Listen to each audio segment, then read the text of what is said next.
Dengan channel saya Kardi Papahan, kali ini dalam rubrik ekonomi, yaitu dengan topik apakah dugaan transaksi janggal di Kementerian Keuangan bisa lebih dari 349 triliun rupiah.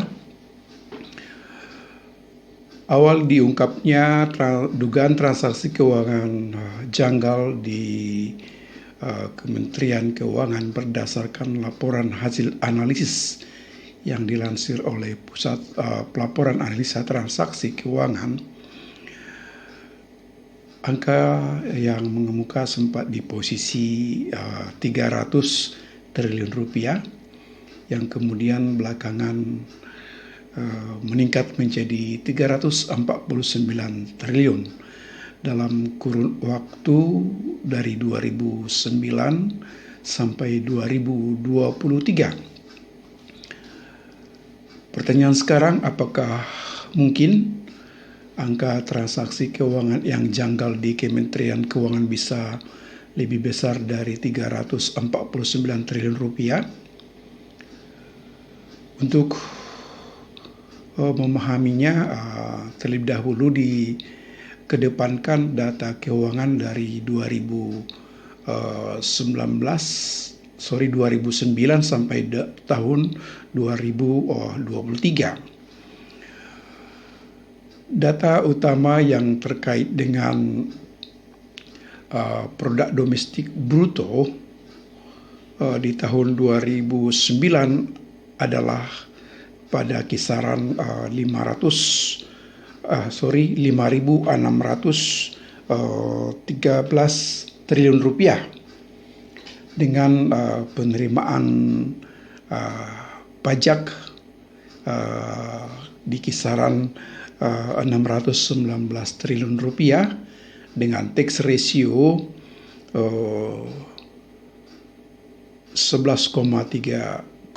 11,03%.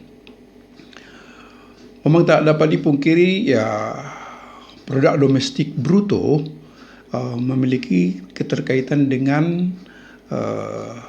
penerimaan pajak yang selanjutnya tentunya memiliki korelasi dengan tax ratio, yaitu rasio antara penerimaan pajak dibandingkan dengan produk domestik bruto. Di tahun 2022, tepatnya Desember 2022, angka produk domestik bruto dari Indonesia adalah berada di kisaran 19.588 triliun, sedangkan penerimaan pajak berada di kisaran 1.717 triliun dengan angka tax ratio sekitar atau berada di kisaran 10%. Sedangkan khususnya di proyeksi APBN 2023 dengan asumsi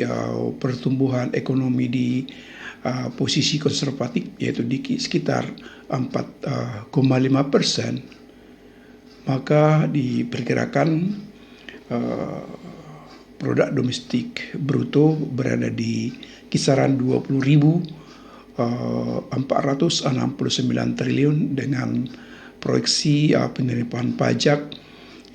berada di kisaran 2.021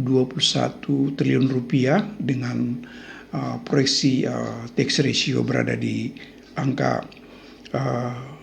9,8%. Bagaimana hubungan antara produk domestik bruto atau PDB dengan penerimaan pajak? Salah satu tulisan atau penelitian yang dikedepankan oleh Desi Rosalina dengan judul penelitian analisis pengaruh produk domestik bruto terhadap penerimaan pajak yang dibuat tahun 2016 dengan formulasi Y sama dengan alfa tambah beta kali X, diturunkan sebuah formulasi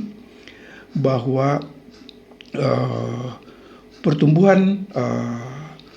PDB 1% mempengaruhi realisasi penerimaan pajak sebesar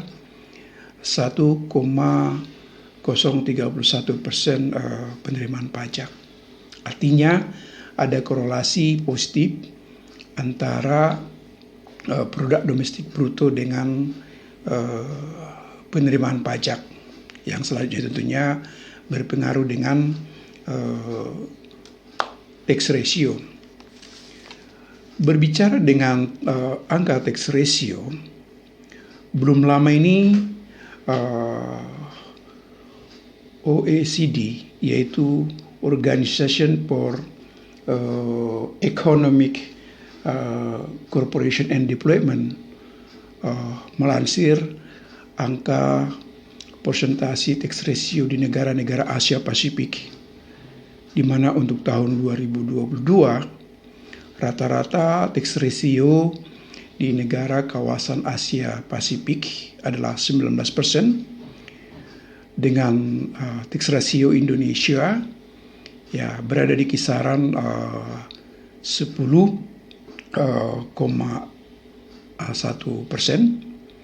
Dan kalau Indonesia menjalankan program jaminan sosial, maka diperkirakan tax ratio-nya cuma di kisaran 9,5%. Artinya tak dapat dipungkiri tax ratio Indonesia khususnya di kawasan Asia Pasifik masih termasuk rendah, begitu juga di kawasan negara ASEAN. Sebagaimana yang dilansir organisasi OECD, bahwa rata-rata tax ratio di kawasan Asia Pasifik adalah 19%, sementara Indonesia baru mencapai di kisaran 10,1%. Tahun 2022, misalkan di kawasan negara-negara ASEAN, misalkan diantaranya Filipina, tax ratio-nya 15%, Thailand misalkan tax ratio-nya 15,5%, Vietnam tax ratio-nya 15,8%. Dengan tax ratio Indonesia dengan pencapaian produk domestik bruto yang sudah besar memang termasuk rendah. Ditambah tentunya dengan program-program di bidang perpajakan yang berlangsung di antara tahun 2009 sampai 2023. Di sana ada program yang namanya tax amnesty dan juga tentunya ekstensifikasi dan intensifikasi pajak, khususnya menaikkan tarif-tarif pajak, dan juga tentunya saldo hutang pemerintah Republik Indonesia per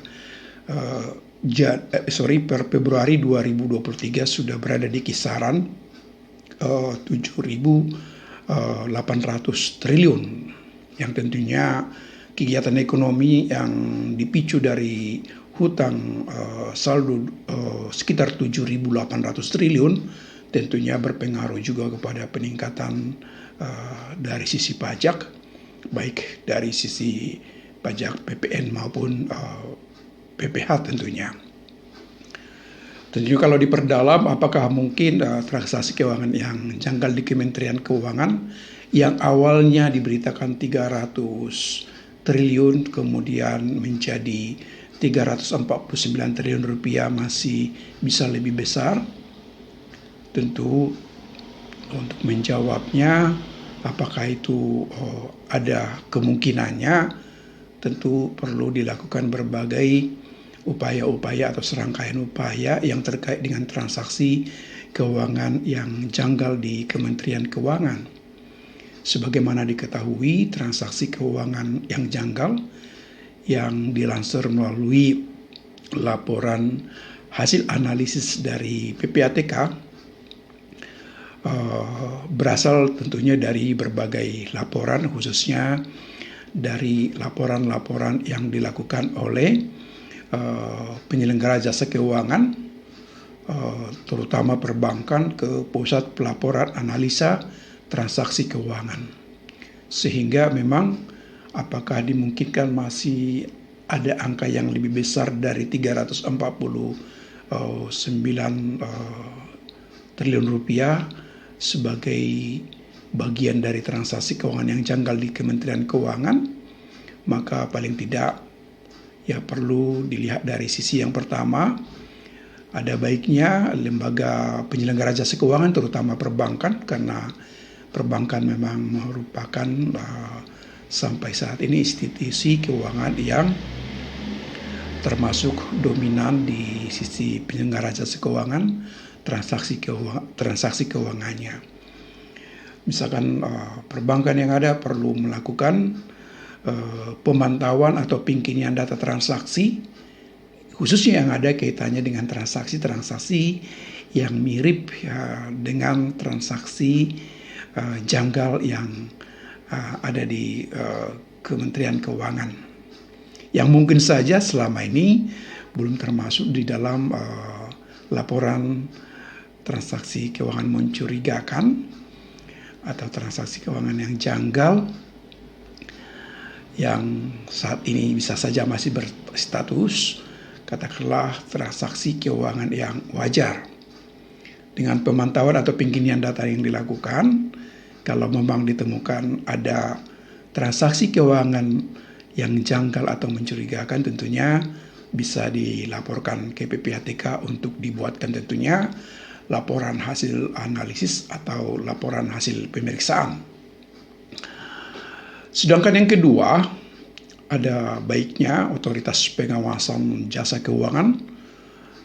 termasuk perbankan dan non-perbankan, yaitu dalam hal ini otoritas jasa keuangan atau OJK, melakukan pemeriksaan terhadap kepatuhan dari penyelenggara jasa keuangan terhadap penerapan peraturan OJK nomor 23 POJK 01 tahun 2019 tentang kewajiban program anti pencucian uang di industri keuangan, termasuk tentunya di perbankan. Baik di dalam rangka bagaimana misalkan penyelenggara jasa keuangan menyelenggarakan atau menjalankan pedoman penerapan anti pencucian uang, juga tentang pengawasan direksi dan komisaris terhadap program anti pencucian uang, juga tentunya terhadap dukungan dari sisi sistem manajemen informasi program anti pencucian uang,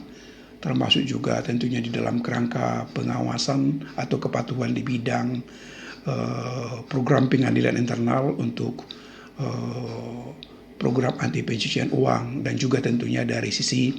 SDM dan pelatihan yang terkait dengan program anti pencucian uang di perusahaan penyelenggara jasa keuangan, termasuk di perbankan, sehingga bisa diketahui apakah seluruh penyelenggara jasa keuangan telah mematuhi berbagai ketentuan yang digariskan di peraturan OJK nomor 23 tahun 2019 tentang pelaksanaan program